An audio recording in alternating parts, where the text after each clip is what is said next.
Exodus chapter 33 verse 1 to 23. Sinabi ni Yahweh kay Moses, umalis na kayo rito at magtuloy sa lupaing aking ipinangako kina Abraham, Isaac at Jacob na ibibigay ko sa kanilang lahi. Ang ganda ng introduction ng Panginoon. Sabi niya kay Moses, Moses, umalis na kayo dito. Galing sila sa Mount Sinai. Pag binasa niyo ang 32, galing sila sa Mount Sinai, mamaya i-detail ko sa inyo nangyari.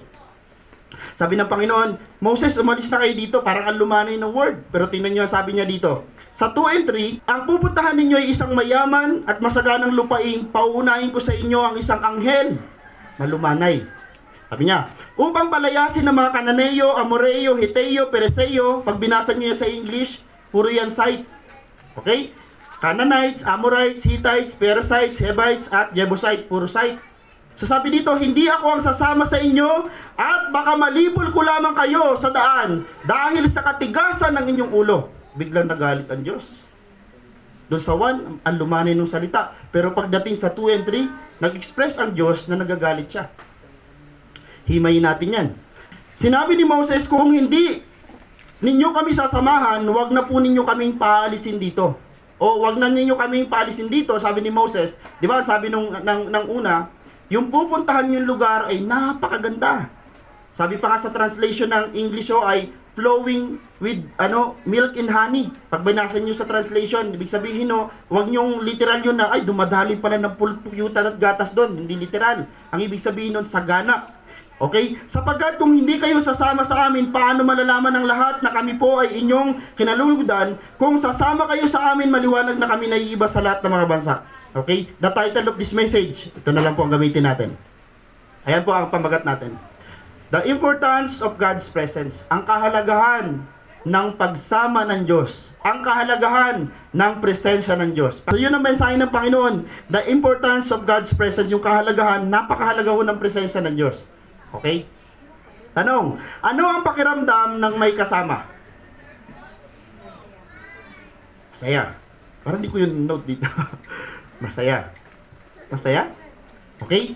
Sabi dito, may kakampi. Pag may kasama ka, ramdam mo may kakampi. Kaya ang sarap may kasama.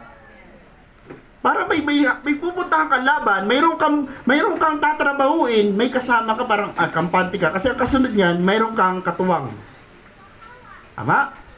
Mayroon kang maaasahan, sa madaling sabi, dalawa, masasandalan, pangalawa, mayroon kang maaasahan. So masarap mayroong kasama.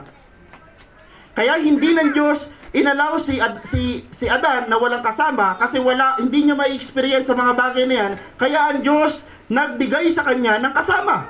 So sa buhay natin, ipagpasalamat mo kung mayroon kang kasama kasi mayroon kang kakampi, katuwang maasahan at masasandalan. Pero siguraduhin mong kakampi mo yan.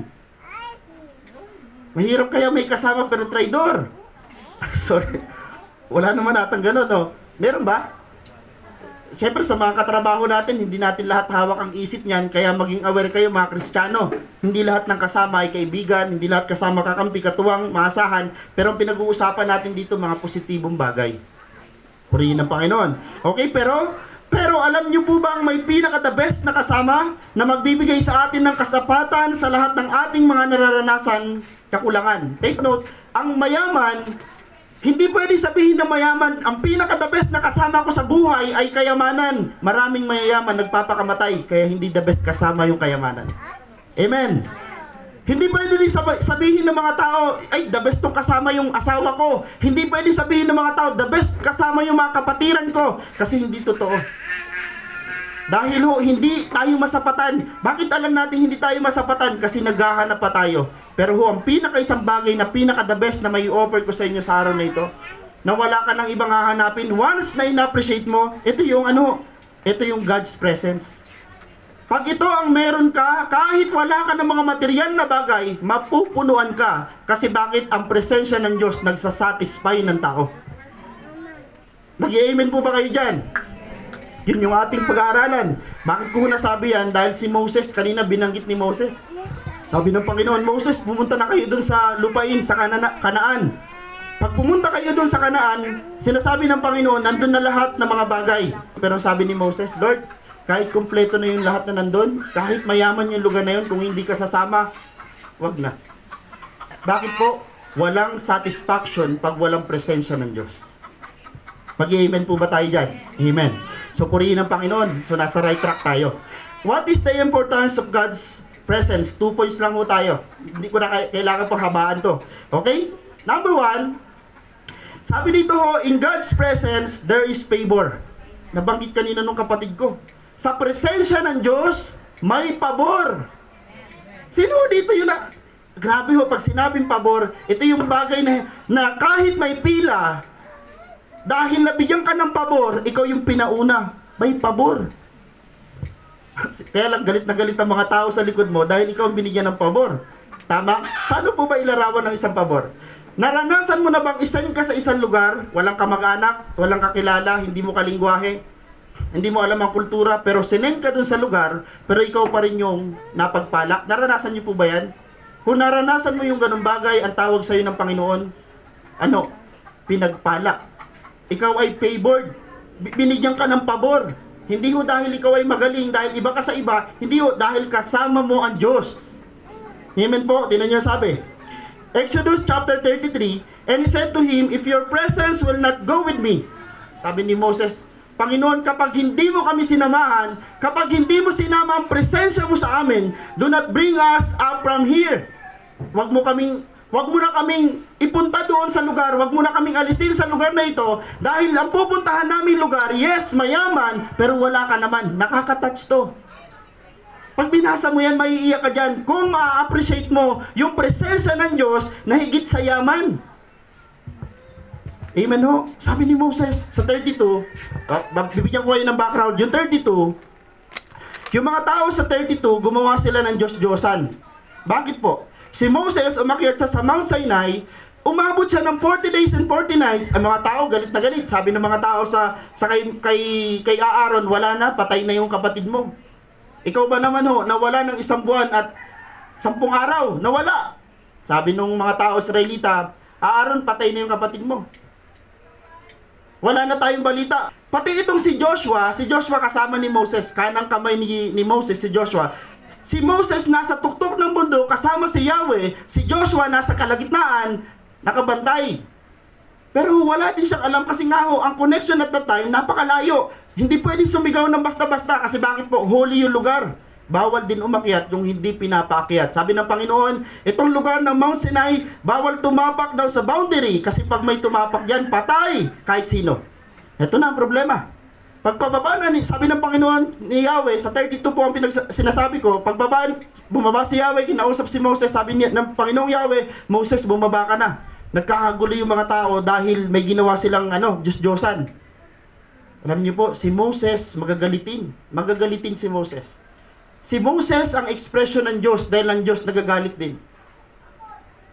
Pagbaba ni Moses, nakita niya yung guya, isipin niyo yung guya, ang laki kasi bakit po lahat ng ginto ng mga babae na nag-ipon-ipon, alam niyo, hinulman nila, pagtapon nila doon sa apoy, isipin mo, lumabas guya.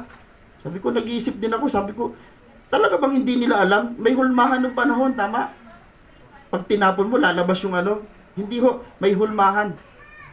Lumabas yung guya, nilagay nila sa gitna, at ang sabi nila ng mga tao, ito si Yahweh, ang naglabas sa atin sa Ehipto. Gaano kagalit ang tunay na Diyos? Isipin mo yung guya, wala namang kinalaman sa tunay na Diyos, tapos sinabi ng mga Israelita, ito yung Diyos natin. Galit na galit ho si Yahweh.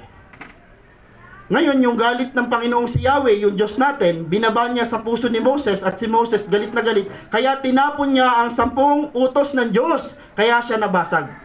Isipin nyo, sa galit ni Moses, hindi nag-isip si Moses, tama? Sa galit, yung mga tao na magagalitin, hindi na nag-iisip yan. Binato ni Moses yung 10 utos ng Diyos, nawasak, at pagkatapos nun, sinunog ni Moses yung guya, at pinainom niya.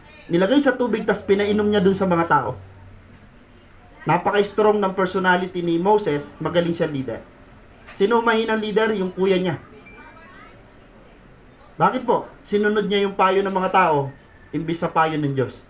Okay, so andito na tayo sa background. Natapos na natin yung background. Kaya dito sa time na ito, sabi ng Diyos, hindi ko kayo sasamahan. Alam na natin kung bakit. Yung mga taong matitigas ang ulo, pasensya na po kayo. Straight to the point, hindi sinasamahan ng Diyos. Dahil ho ang mga Israelita, nung sila'y matigas ang ulo, hindi nila naranasan ang pagsama ng Diyos, walang pabor. If your presence will not go with me, do not bring us up from here. Sorry. Okay? For how shall it be known that I have found favor in your sight, I and your people? Paano malalaman ng lahat ng mga tao na ako o kami ay kinalulugdan nyo kung hindi nyo kami sasamahan? Kaya yung mga taong sinasamahan ng Diyos, may pabor. Amen po ba? Saan ka ngayon? Saang lugar ka ngayon nakadistino? Kung ikaw sa lugar na yon ay may Diyos na kasama, ikaw yung may pabor. Kapatid, pag alam mo sa sarili mong kasama mo ang Diyos, kahit napakahirap ng sitwasyon, kahit napakarami ng problema, nandun ka sa lugar na yon, panalo kasi ikaw ang may pagsama. Sabi ni Moses, Lord, dadalhin mo kami doon sa napakagandang lugar, tas di mo kami sasamahan, magkakaroon kami ng matinding problema kasi wala ka. Amen po ba? O, wala na akong ibang i-illustrate kundi si Joseph. Si Joseph po ang pinakamagandang larawan ng isang taong sinamahan ng Diyos na kahit pinagtulong-tulungan, hindi nawala ang pabor ng Diyos kasi bakit siya yung pinili ng Diyos samahan. Okay, tinapon sa balon. Ano reflection nyo sa balon? Nung binasa ko, binalikan ko Genesis, sabi ko, Lord, anong pabor dun sa balon? Yung balon na tinapunan kay Joseph, wala hong laman.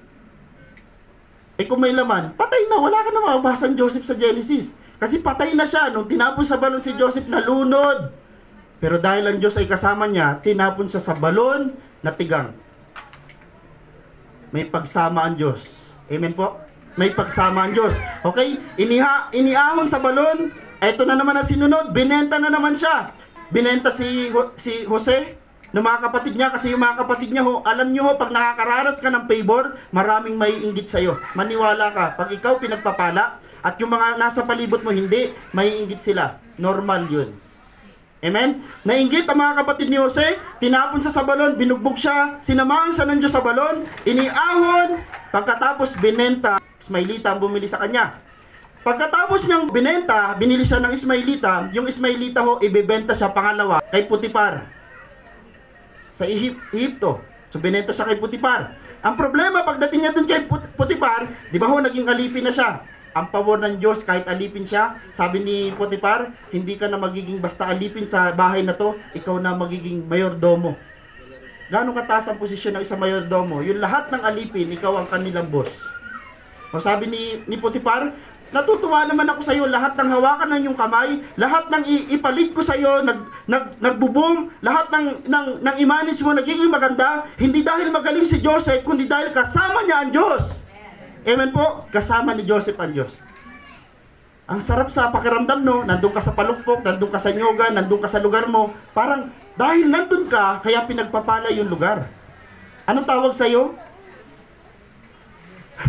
Blessing, pinagpala, favored. So nandito na, naging alipin siya. Ang problema ho, ano naging problema? Pinagbintangan naman siya. Tingnan mo ang diablo, yung kaaway, hindi ka tatantanan, payagan mo lang. Kasi ho, sa dulo ho, mayroong great na promise ang Diyos. Tingnan nyo sabi, nakulong, pinagbintangan ng asawa ni Putipar. Pag binasa nyo kasi yung kwento, yung asawa ni Putipar, gustong-gusto niya, grabe siya mahalina kay Jose. Grabe ho, ingat din ho yung mga babae at lalaki ng Diyos. Yung mga ginagamit ng Diyos sa ministry, ingat kayo kasi malapit kayo sa tukso. Totoo po ba? Yung pastor, leader, mga active, mga on fire sa Diyos, malapit kayo sa tukso. Alam nyo kung bakit? May anointing na gustong-gusto ho kantihin ni Satanas para mawala yun sa atin. Amen po? Nung nakita ng kaaway, ginamit ni Satanas ang kaaway, yung asawa ni Putipar, para ho tuksuhin si Jose. Pero si Jose, dahil kasama niya ang Diyos, may takot siya sa Diyos. Sabi ni Jose, ipagpapalit ko ba yung presensya ng Diyos kaysa sa'yo?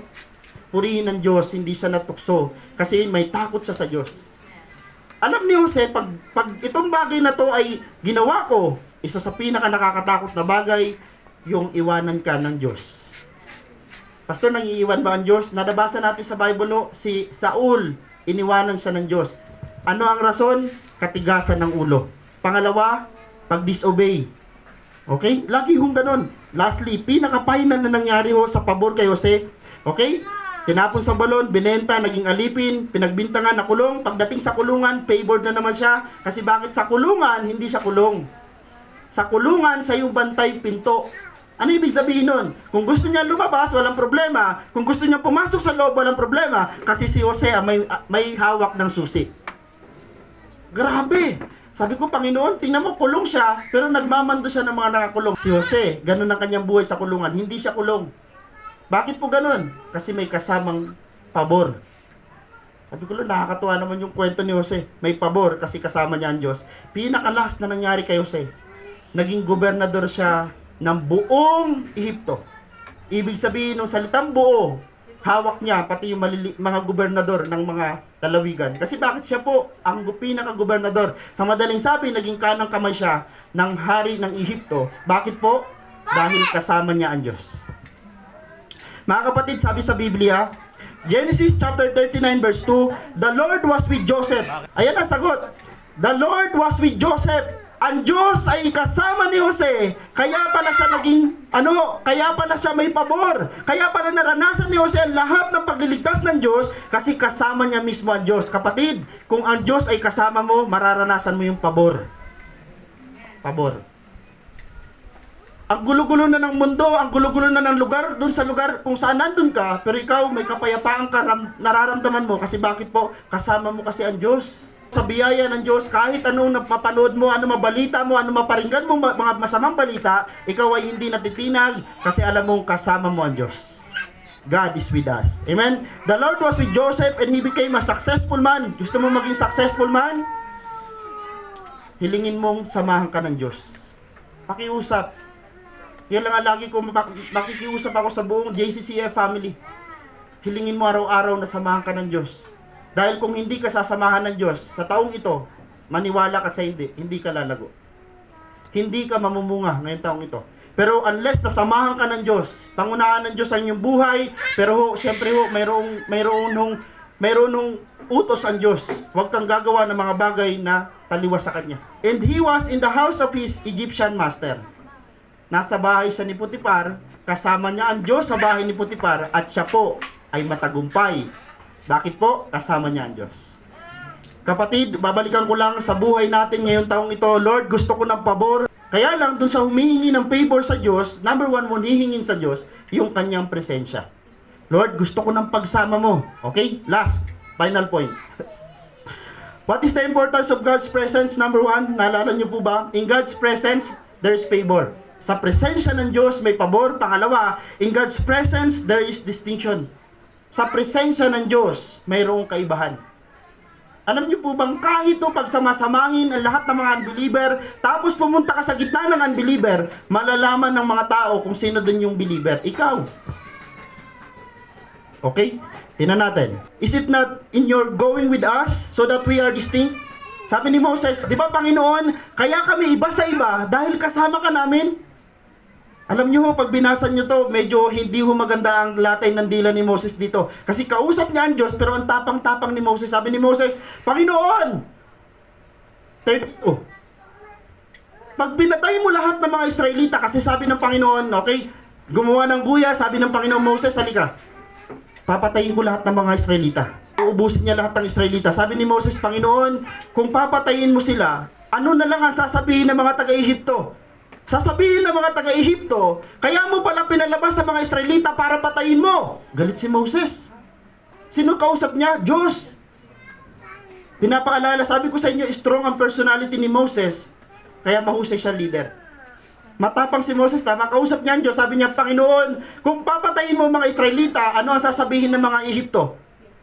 Pinalabas mo sila sa Ehipto para patayin sa ilang? Panginoon, wag po. Bumaba na naman. At ang sabi niya sa 32, Panginoon, kung sila'y papatayin mo, uubusin mo sila, burahin mo ang aking pangalan sa aklat ng buhay. Sabi ng Panginoon, ay hindi pwede. Ikaw ay favored. Ikaw ay nakalulugod sa akin, kaya hindi ko gagawin yon. Kaya nagkaroon ng 33. It is not in your going with us so that we are distinct, I and your people, from every other people on the face of the earth. Panginoon, kaya kami iba sa iba dahil kasama ka namin. Kapatid, wag na wag mong sasabihin na magaling ka, mahusay ka, kaya iba ka sa iba. Mali. Although pwede mong ipagyabang yon, pero wag mong hahayaan na hindi mo mabanggit, kaya iba ka sa iba dahil tunay ang Diyos mo sa kanila. Sabi dito ni Moses, Panginoon, tinan nyo sa Tagalog. Tatapusin ko na. Kung sasama kayo sa amin, maliwanag na kami naiiba sa lahat. Sabi ni Moses, Lord, kung kayo, yung presensya nyo ay kasama namin, maliwanag na kami ay iba sa lahat. Bakit po iba sa lahat ang mga Israelita? Sila lang naman ang mga taong hindi sanay sa labanan, hindi sila sanay sa gera, pero nananalo sa gera. Paano nangyari yun? Di ba para manalo ka sa isang labanan, kailangan mahusay ka? Kailangan, di ba, pagka nandun ka, pupunta ka sa gera, kailangan may armas ka, pero sila kakaiba.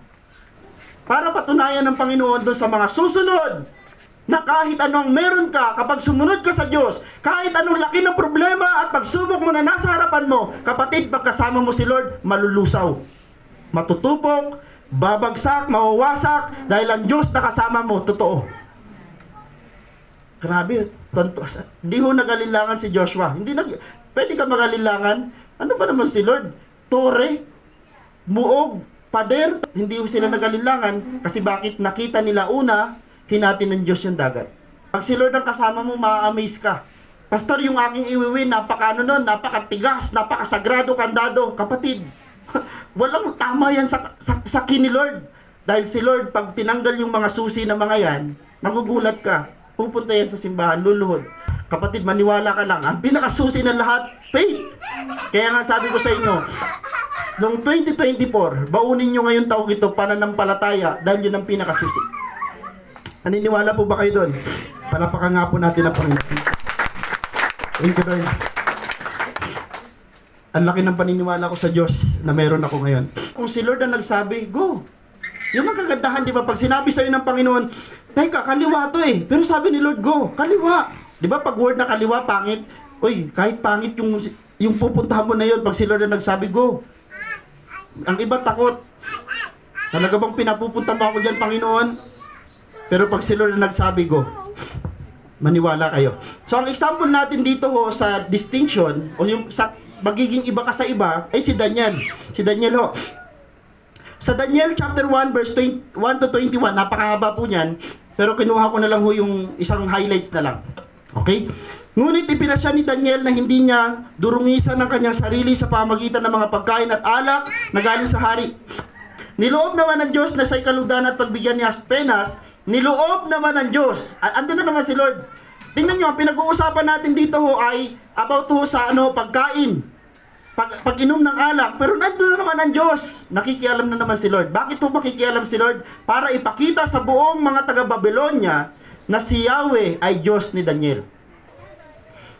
Okay, binihag sila at nilala sila sa bahay ng hari kasi sila ho ay mga matatalino.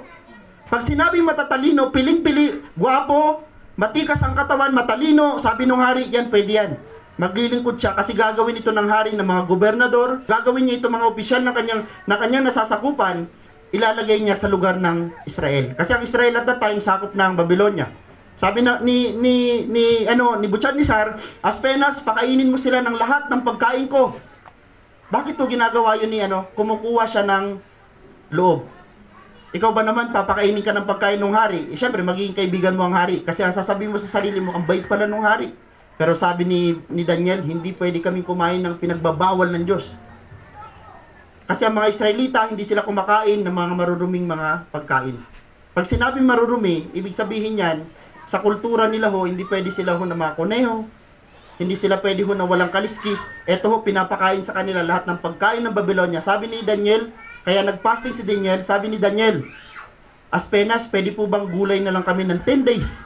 Pagkatapos nun, subukin mo kami, yung mga sa Babylonia at kaming 4, subukan mo kami. Pagkatapos nun, tingnan mo kung sino sa amin na mas malusog. Tingnan nyo ang sabi sa 15, at pagkalipas ng 10 araw, nakitang mas malulusog at malalakas sila kaysa sa mga kasing edad nilang pinakain ng pagkain galing sa hari. So, iba sila sa iba. Bakit po?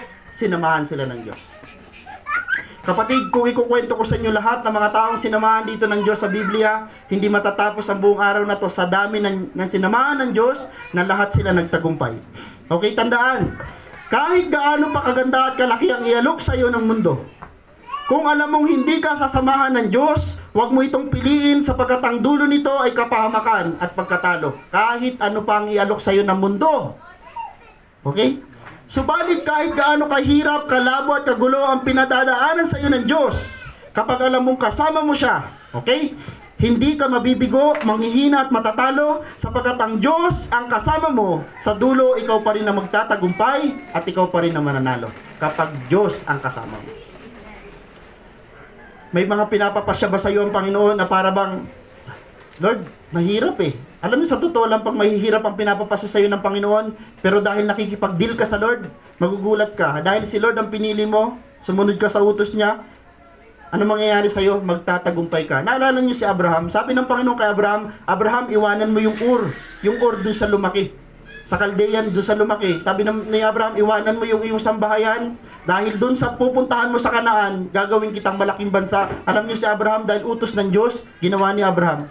Kahit mahirap sa kanyang kalooban, pero dahil sinunod ni Abraham, kaya si Abraham mo ang tinuturing nating ama sa panahon natin na to. Okay, hindi daw po mabibigo yung mga taong susunod sa Kanya. Hamon. Hiligin lagi natin ang pagsama ng Diyos sa ating buhay araw-araw. Baguhin nyo ho o dagdagan nyo ang inyong panalangin at araw-araw nyo banggitin, Lord, salamat sa pabor. Araw-araw. Kapatid, lagi mag-pray. Okay? Sapagkat sa presensya lamang ng Diyos, tayo makakasumpong ng pabor, puro P. Sa Diyos ka lamang makakasumpong ng pabor, proteksyon at probisyon. Sa Diyos mo lang lahat yan matatagpuan dahil si Lord ang may kakayanan ng lahat ng bagay na yan. Lord, gusto ko ng pabor, gusto ko ng proteksyon, gusto ko, Panginoon, ng probisyon. Then sabihin mo sa Lord, Lord, samahan mo ako araw-araw. Samahan mo ako araw-araw. Pagkasama mo si Lord, hindi ka basta-basta magkakasala kasi kasama mo si Lord. Yan ang mensahe ng Panginoon. Tapos na ho tayo. Palakpakan natin si Lord. Sa Diyos po ang pinakamataas na papuri. Maraming salamat, Panginoon.